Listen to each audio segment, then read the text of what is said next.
The devastation from the oil leak may also affect the president's plans to open more areas of the Gulf Coast to drilling. This offshore drilling initiative was seen as a bargaining chip for getting the climate bill passed. Are those both now in jeopardy?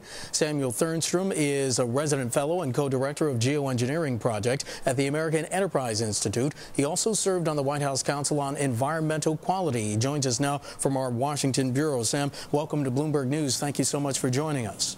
Oh, my pleasure. Talk to us about the political fallout from this. What's going to happen? Well, that's a good question. That's one that a lot of climate activists are asking themselves this week.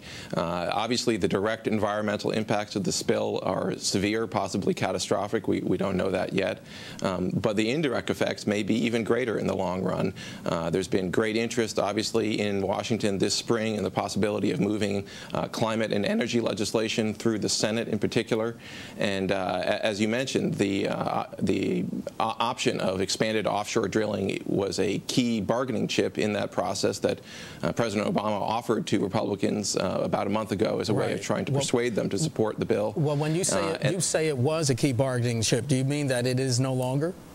It's certainly very much devalued. Whether it has no value or not, it's a little bit too early to tell. We'll have to see how events play out this week.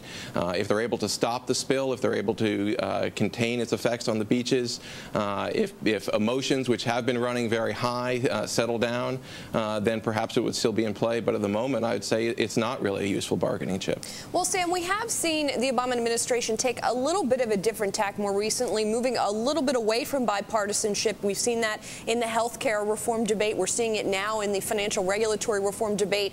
Do you think it will be able to go that same route with climate legislation? I don't think so. I think unlike health care and maybe some other issues, I don't think President Obama can pass climate and energy legislation on a partisan vote. He's going to lose too many blue dog Democrats in the process. So he needs Republican support in order to pass a bill on this, and it's going to be much harder to get it now. Can you sort of paint a picture for us as to, I mean, how big is too big when you're talking about this bill, and where a tipping point, or are we already past that tipping point in terms of how damaging this bill has been to the prospects for this bill? I think it's a little bit too early to tell. You know, we'll have to see what the ultimate damages from the spill turn out to be. People are very concerned, obviously, today and in the last few days, as the size of the spill has grown, as our understanding of the size of the spill has grown dramatically. I think public perceptions of it are really, you know, people are very alarmed. And so today, I would say, you know, offshore drilling is no longer a bargaining chip. A week or two from now, if things settle down, maybe the spill will turn out to be not quite as bad as it looks today. You know, if the climate bill then picks up some additional momentum, it was struggling under its own problems before this spill.